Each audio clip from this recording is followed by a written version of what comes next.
Dear students, here I have drawn two diagrams. One diagram is representing cell of plant or the bacteria. Other diagram is representing the cell of the animal. Now if you are asked, can you find out any difference between these two diagrams? Then obviously you can easily find out that there is a thick boundary, outermost boundary in case of plant or bacteria, which is absent in case of animals. This outermost thick boundary is known as the cell wall. And then if you are asked what is similarity between these two cells, what is common thing that you can observe in these two diagrams, it is this thin flexible covering known as the plasma membrane. Here in this video we are going to study about this line only, this lining, thin flexible covering, the plasma membrane. Because it is the outermost layer of animal cells, then obviously you can say that it is going to give it a identity, it is giving it a shape. But what is its benefit in case of plant or bacteria? There is something more about this plasma membrane beside just giving the shape or identity to the cell. And we are going to study the detail of this plasma membrane in this lecture. This plasma membrane is the essential requirement of all the living organisms. यहाँ पे बहुत एक सबसे पहला point जो आप याद रखेंगे वो ये, किसी भी सेल को लिविंग आप तभी कहते हैं जब उसके चारों तरफ ये बाउंड्री होगी जिसको आप प्लाज्मा मेम्ब्रेन कहते हैं. Plasma membrane is the essential requirement. अगर प्लाज्मा मेम्ब्रेन नहीं है तो वो सेल डेड है. It should be there. Okay, now let's study its structure and its properties, its functions, which are making it essential for living. Okay, so ये जो boundary दिखाई गई है, ये बाउंड्री का जो स्ट्रक्चरल डिटेल है वो सिर्फ इलेक्ट्रॉन माइक्रोस्कोप में ही स्टडी किया जा सकता है. And the detailed structure of membrane was studied near about in 1950s when there was electron microscope, and then chemical properties were also studied. Means इसके जो भी स्ट्रक्चर है उसके साथ साथ इसकी केमिकल नेचर क्या है, किन कंपाउंड से ये बाउंड्री बनी हुई है, इसकी स्ट्रक्चरल डिटेल स्टडी की गई और उसके बेसिस पर कुछ मॉडल्स प्रपोज किए गए प्लाज्मा मेम्ब्रेन के. उन मॉडल्स में जो सबसे ज़्यादा फेमस और सबसे ज़्यादा एक्सेप्टेड मॉडल रहा है वो है Singer Nicolson model of plasma membrane. So let's study what was told about this plasma membrane in the fluid mosaic model of plasma membrane proposed by Singer and Nicholson in 1972. Okay, so here I have a diagram which is showing its detail. इस boundary की detail को अगर electron microscope में study किया जाता है तो ये कुछ इस तरह की दिखाई देती है. This is the plasma membrane. यहाँ से देखिए ये जो बिल्कुल पतली सी एक लाइन थी वो लाइन को ये एरिया रिप्रेजेंट करता है. तो अगर इस लाइन, अगर यहाँ पर हम एक सेल बनाते हैं तो इस सेल का जो अंदर वाला जो कंटेंट है वो आप ये मान के चलिए ये साइटोप्लाज्म है area. This area is cytoplasm and you can imagine that this is the outer area of the cell. तो ये वो बाउंड्री है जिसको हमने अभी स्टडी करना है. And we are studying the model proposed by Singer and Nicholson. These were the scientists who on the basis of various structural chemical studies of other scientists they created this image of plasma membrane. Okay, now let's study what are the various components in this plasma membrane. तो यहाँ पे आप देखिए सबसे पहले ये आपको जो स्ट्रक्चर यहाँ पर ये जो लेयर दिखाई दे रही है, you can see two layers here. So this plasma membrane is having two lipids layer. ये लिपिड्स दिखाए गए हैं, जितने भी आपको ये ऑरेंज कलर के दिखाई दे रहे हैं structures, these are the lipids and the lipids can be represented by this diagram here. यहाँ पे आप ये डायग्राम देखिए, एक लिपिड मॉलिक्यूल यहाँ पे दिखाया गया है। कोई भी आप इनमें से एक मॉलिक्यूल को जब आप स्टडी करेंगे तो वो कुछ ऐसा दिखाई देता है। यहाँ पर आप देख सकते हैं कि एक लिपिड मॉलिक्यूल के पास एक हेड रीजन है और इसके पास दो टेल हैं and this lipid molecule is amphipathic in nature.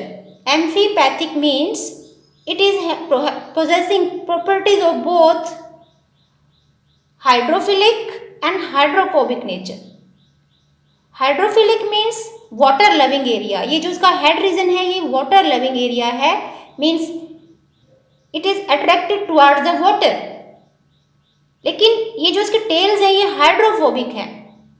So क्योंकि इसके पास दोनों ही टाइप के एरिया हैं, water loving area and water repelling area, that's why it is known as the amphipathic molecule. And this amphipathic molecule, one lipid molecule, it is arranged in plasma membrane in the form of layers. अब यहाँ पर आपको बहुत सारे ऐसे molecules दिखाई दे रहे हैं, बहुत सारे molecules दिखाई दे रहे हैं। And can you see the orientation of these molecules? आप देख सकते हैं कि जितने भी लिपिड के molecules हैं उनमें जो ये हेड एरिया है, हाइड्रोफिलिक एरिया है, it is pointing towards the outer area. Means अगर अगर इस एरिया को आप साइटोप्लाज्म मानते हैं तो इन हेड का जो फेस है वो साइटोप्लाज्म की तरफ है और इसके दूसरी तरफ आप जाएंगे, सेल के बाहर की तरफ आप देखेंगे तो भी हेड की ओरिएंटेशन सेल के एक्सटर्नल मीडियम की तरफ ही है। And where this tails are facing, tails are pointing towards the inner. ये टेल अंदर की तरफ आपको दिखाई गई है दोनों ही लेयर्स में। यहाँ पर एक लिपिड की लेयर ये दिखाई गई है, दूसरे लिपिड की लेयर ये दिखाई गई है। तो सबसे पहला पॉइंट आप यहाँ पर नोट करेंगे कि plasma membrane is consist of A lipid bilayer. Bilayer है क्योंकि दो लेयर्स दिखाई गई हैं और वो दोनों लेयर्स किस मॉलिक्यूल से बनी हुई हैं? They are made up of lipids. Lipid bilayer is there. Okay, lipids can be of different types like जो मेन यहाँ पर कॉन्स्टिट्यूएंट दिखाया गया है this is actually the phospholipid. लेकिन इस मेम्ब्रेन में इसके अलावा ग्लाइकोलिपिड्स भी हो सकते हैं और कोलेस्ट्रॉल जैसे लिपिड्स भी हो सकते हैं। लेकिन अभी जो आपको ये लेयर दिखाई दे रही है this is the phospholipid layer, phospholipid bilayer, two layers are there. Okay, अब इसके बाद आप देखिए इसमें आपको बहुत सारे इस तरह के कुछ स्ट्रक्चर्स दिखाई दे रहे हैं। These structures are actually the proteins. तो पूरे प्लाज्मा मेम्ब्रेन में आपको दो बेसिक स्ट्रक्चर्स जरूर दिखाई देंगे। एक तो लिपिड की दो लेयर्स दिखाई देंगी, उसके साथ साथ आपको वैरायटी के प्रोटीन्स दिखाई देंगे। इन सब प्रोटीन्स की नेचर अलग होती है। नेचर इन द सेंस कि इनका फंक्शन क्या है और इनकी इस लिपिड लेयर में पोजीशन क्या है, इनकी ओरिएंटेशन क्या है, उस बेसिस पर हम इनको क्लासिफाई कर सकते हैं। So very first point is that the plasma membrane is consist of a lipid bilayer. Second point आप इसमें mention कर सकते हैं the lipid layer is interrupted at places by a number of a variety of proteins. तो इसमें main components क्या हुए plasma membrane में? एक तो लिपिड के मॉलिक्यूल्स हुए और दूसरे अलग अलग तरह के प्रोटीन्स हुए। It is made up of lipids and protein, इसीलिए प्लाज्मा मेम्ब्रेन को हम लिपोप्रोटीनस इन नेचर भी कहते हैं। लिपिड और प्रोटीन से बनी हुई ये लेयर, जितनी पतली लेयर आपको यहाँ पे क्योंकि किसी भी सेल में आप ये लेयर बनाते हो तो बहुत थिन बाउंड्री आपको दिखाई देती है और आपको अभी बताया कि सिर्फ इसे इलेक्ट्रॉन माइक्रोस्कोप से ही स्टडी किया जा सकता है। लेकिन ये बहुत पतली सी जो लेयर है, थिन लेयर जो है, ये इस लेयर में दो तरह के लिपिड के लेयर्स के मॉलिक्यूल्स हैं और साथ साथ इसमें बहुत सारे प्रोटीन्स पड़े हुए हैं। Now the proteins can be classified as the peripheral type of proteins and integral proteins. अब देखिए इस प्रोटीन को देखिए, ये लिपिड की लेयर है, इसमें बहुत सारे ऐसे प्रोटीन्स होते हैं जो लिपिड लेयर के सरफेस पर ही रहते हैं, which are lying on the surface either on the external side और they can also lie on the internal side. जैसे हम यहाँ पर भी एक प्रोटीन को अगर दिखाना चाहें तो ये भी एक प्रोटीन हुआ। Such proteins which are lying on the surface of lipid layer, चाहे वो एक्सटर्नल हो चाहे वो इंटरनल लेयर हो, अगर उस लेयर के सरफेस पर कोई प्रोटीन है तो ऐसे प्रोटीन्स को हम पेरिफेरल प्रोटीन्स कहते हैं।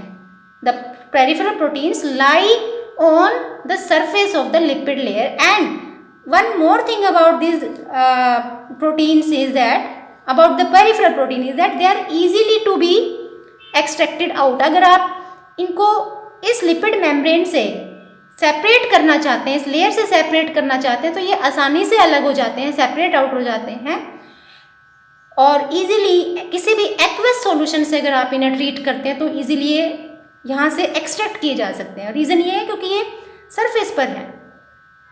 ओके, लेकिन आप यहाँ देखिए ये वाला जो प्रोटीन है ये इस लेयर को क्रॉस करके इसका कुछ पार्ट इन दोनों लेयर्स के बीच में भी है। It is extended below this upper layer. Okay, ये अपर सरफेस वाली लेयर है और यहाँ पर जो दूसरी लेयर को आप देखेंगे तो यहाँ पर भी कुछ ये प्रोटीन आपको दिखाई दे रहा है जो एक लिपिड लेयर को क्रॉस करके और दूसरी लेयर तक पहुँच गया है। ये सिर्फ सरफेस पर है, लेकिन ये जो दोनों टाइप के प्रोटीन्स हैं they are extended to the inner of this plasma membrane layer. Lipid bilayer के बीच में तक इनका पार्ट गया हुआ है। एंड एक प्रोटीन आप ये देखिए, this protein has crossed both of this two layers. तो ये तीनों टाइप के जो प्रोटीन्स हैं these are the integral proteins which are extended below the lipid layer. एक तो दोनों ही लेयर को क्रॉस किए हुए हैं और ये दोनों टाइप के प्रोटीन जो है, जैसे ये आउटर एरिया की तरफ है और ये इसकी लोकेशन सेल के इंटरनल एरिया की तरफ है। सो मेन कैटेगरीज अगर आप इनकी बनाना चाहें प्रोटीन्स की, तो एक तो हुआ पेरिफेरल प्रोटीन जो सरफेस पर होते हैं, जो आसानी से एक्सट्रैक्ट किए जा सकते हैं, और जो ये वाले प्रोटीन्स हैं इनको हम कहते हैं इंटीग्रल प्रोटीन्स। अब इन इंटीग्रल प्रोटीन्स में भी आप इस प्रोटीन को देखिए, क्योंकि ये दोनों लेयर्स में एक्सटेंड कर रहा है तो ऐसे प्रोटीन को हम टनल प्रोटीन भी कह देते हैं या इसको हम ट्रांस मेम्ब्रेन प्रोटीन का नाम भी देते हैं। ओके, इस लिपिड लेयर और इन प्रोटीन्स के साथ साथ आप देख रहे हैं यहाँ पर कुछ आपको चेन जैसे स्ट्रक्चर्स दिखाए गए हैं। तो इन चेन जैसे स्ट्रक्चर्स को आप नाम दे सकते हैं, they can be the glycolipids. Like जैसे अगर ये लिपिड के साथ, लिपिड लेयर के साथ अगर कार्बोहाइड्रेट भी एसोसिएटेड है तो ये चेन मान लीजिए किसी कार्बोहाइड्रेट की चेन दिखाई गई है, क्योंकि वो लिपिड मॉलिक्यूल के साथ एसोसिएटेड है तो इस चेन को आप कहेंगे ग्लाइकोलिपिड। और ऐसे ही यहाँ पर आपको ये जो स्ट्रक्चर दिखाई दिया है ये प्रोटीन स्ट्रक्चर है।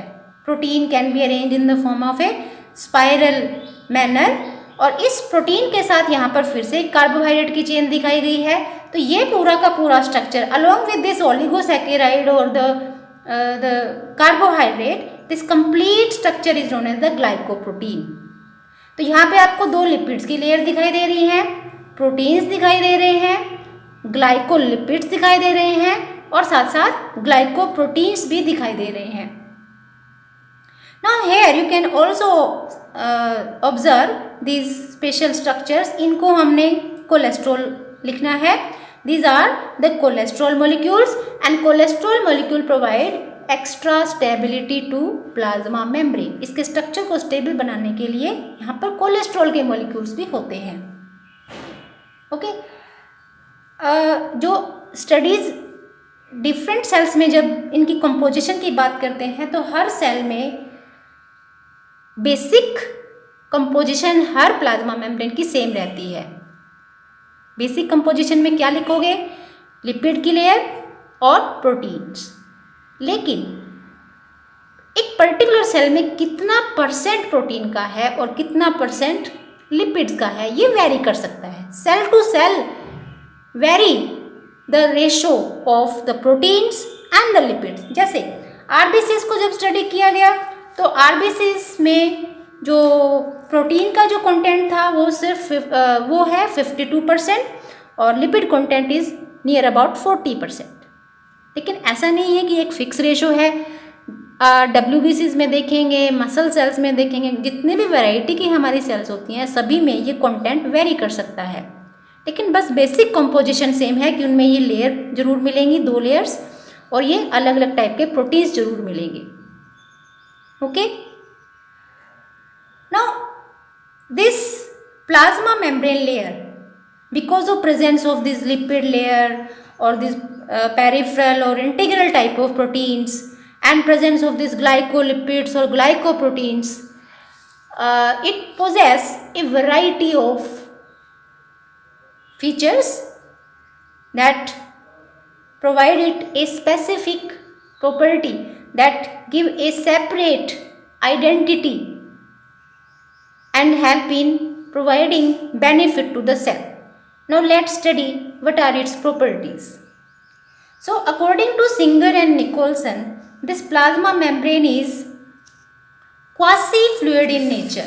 यहाँ पर आपके लिए कुछ प्लाज्मा मेम्ब्रेन की प्रॉपर्टीज़ को मेंशन किया गया है और इसमें सबसे पहली प्रॉपर्टी है कि प्लाज्मा मेम्ब्रेन एक क्वासी फ्लूइड नेचर का कवरिंग लेयर होती है, या जिसको आप डायनेमिक लेयर भी कहते हैं। इसको पॉइंट को समझने के लिए एक बार फिर से इसी कवरिंग की डायग्राम को हम देखते हैं।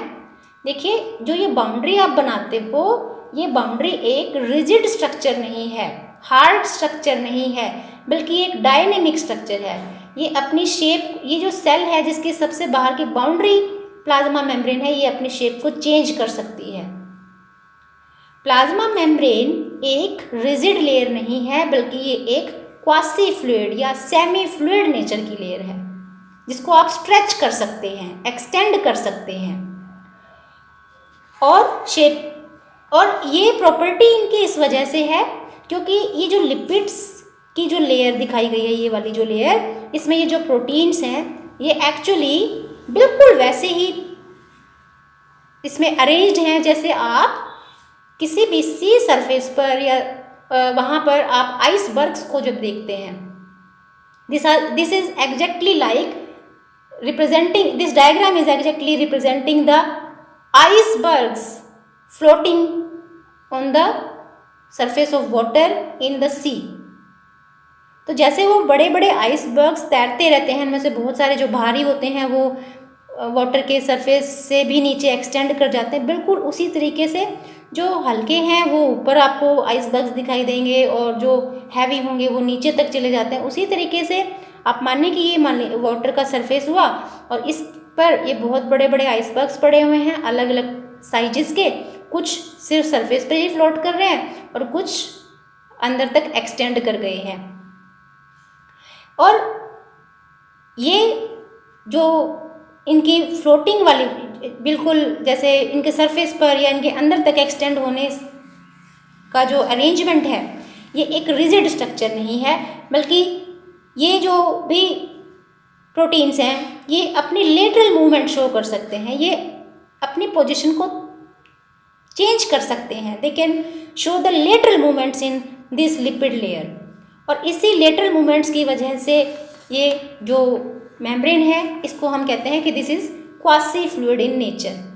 ओके, और जितनी भी ज़्यादा इनकी मूवमेंट पॉसिबल होगी, प्रोटीन्स की मूवमेंट, उसी की वजह से उस पर्टिकुलर प्लाज्मा मेम्ब्रेन में फ्लूइडिटी आती है, फ्लेक्सिबिलिटी आती है।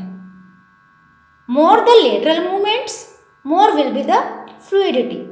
और इस फ्लूइडिटी या डायनेमिक नेचर की वजह से, क्योंकि एक रिजिड बाउंड्री नहीं है, जैसे आप यहाँ पर बैक्टीरिया या प्लांट सेल का कंपैरिजन इस सेल के साथ करेंगे तो ये वाली जो सेल है ये अपनी शेप को चेंज कर सकती है, क्योंकि इसमें सबसे बाहर की boundary semi permeable membrane, flexible covering, plasma membrane है। यहाँ पर ये सेल, हालांकि इसके पास भी फ्लेक्सिबल कवरिंग है, लेकिन इससे बाहर एक रिजिड कवरिंग है जिसको आप सेल वॉल कहते हैं। It is not possible for these cells to change their shapes, but यहाँ पर ये चेंज कर सकते हैं। And why this dynamic nature is present in this plasma membrane? This is because of presence of the flexibility in the position of this proteins. ये proteins movement show कर सकते हैं, बिल्कुल टाइटली फिक्स नहीं है, इसीलिए ये मेम्ब्रेन फ्लूइडिटी शो करता है, फ्लेक्सिबिलिटी शो करता है, स्ट्रेचेबिलिटी शो करता है। और इसका एक बहुत अच्छा एग्जाम्पल जो आपने लोअर क्लासेस में भी पढ़ा है वो हम दे सकते हैं। जैसे जितना ज़्यादा ये स्ट्रेचेबल है या इसमें फ्लूइडिटी है, इसकी वजह से कोई भी सेल ग्रो कर जाती है।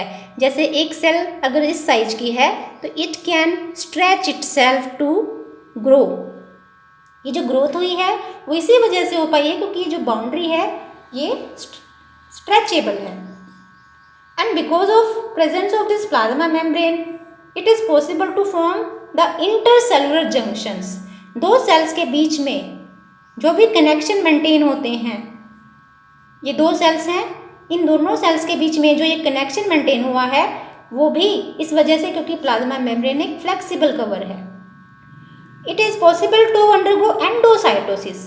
ये आपने लोअर क्लासेस में पढ़ा है कि जो अमीबा है वो अपना फूड किस तरीके से इनगल्फ कर सकता है। जैसे ये फूड है तो ये सूडोपोडिया बना के स्ट्रेच करके अपने सेल को और एक फूड वैक्यूल बना सकता है। तो ये स्ट्रेचिंग किस वजह से पॉसिबल हुई, सूडोपोडिया की फॉर्मेशन किस वजह से पॉसिबल हुई? Just because of this flexible covering, dynamic covering, plasma membrane. Likewise here you can also see that ये सेल जो है ये डिवाइड कर रही है। अब एक सेल दो में तभी डिवाइड हो पाएगी जब यहाँ पर ये जो भी ये कवरिंग है ये अंदर की तरफ इन्वेजिनेट कर जाती है। तो यहाँ पर ये प्लाज्मा मेम्ब्रेन की वजह से ही पॉसिबल है कि ये वाली जो सेल है ये दो सेल्स में डिवाइड हो पाई।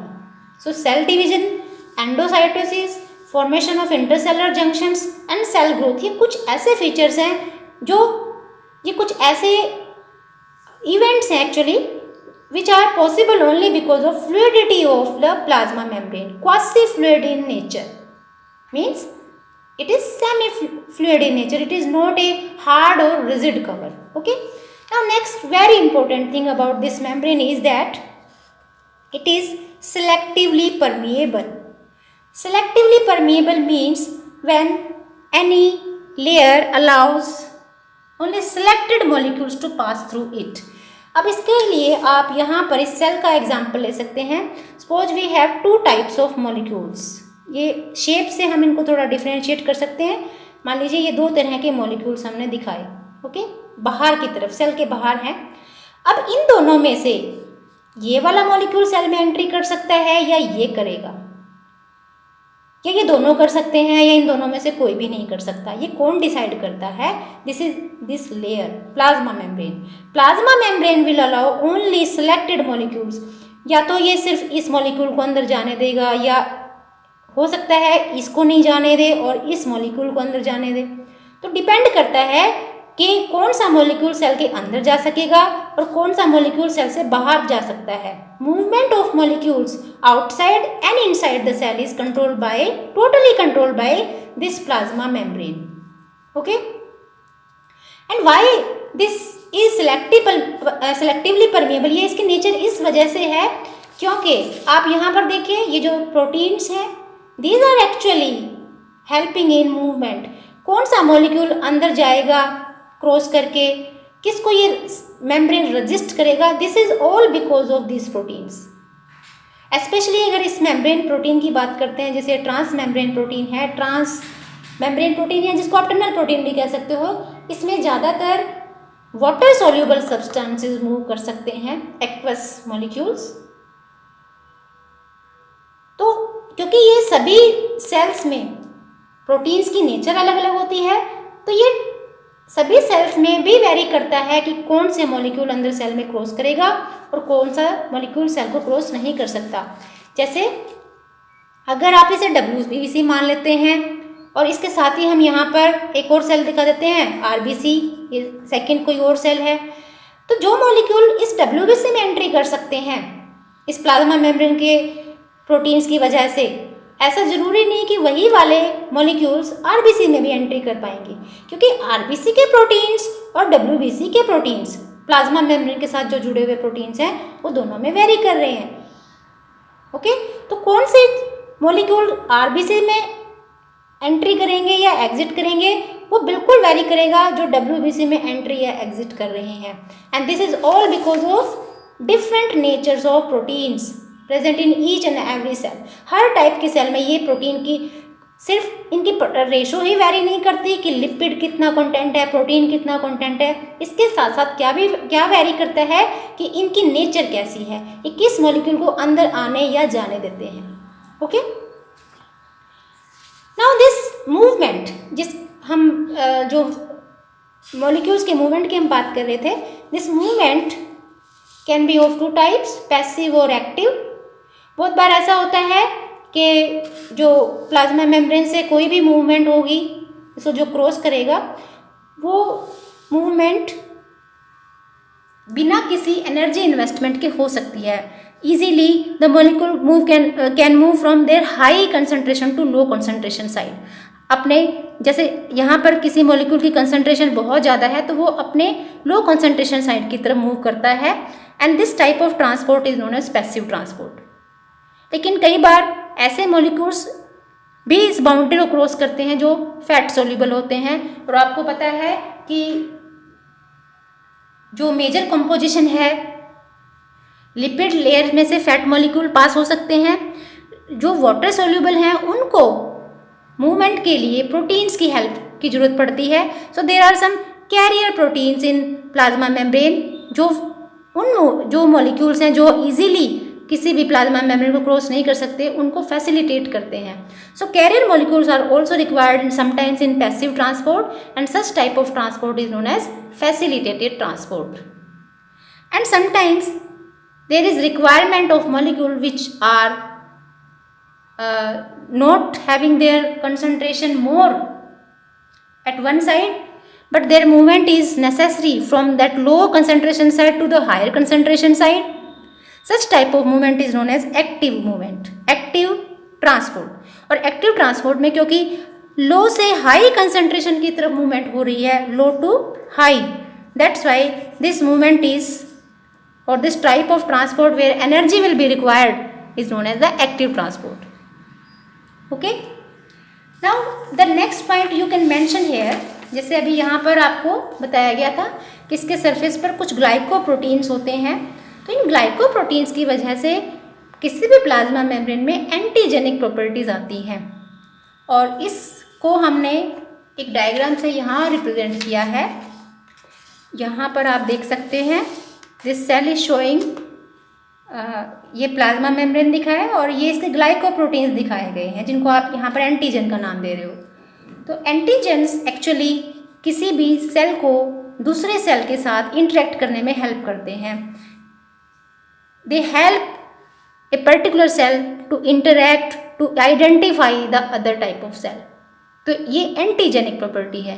जैसे हमारे डब्ल्यूबीसीज को कैसे आइडिया होता है कि बाहर से कोई भी जैसे बैक्टीरिया की सेल एंट्री कर गई है सेल बॉडी में, तो how the WBC are going to identify और recognise that this cell is of not of our body, it is not belonging to our body, it is just because of presence of this antigens.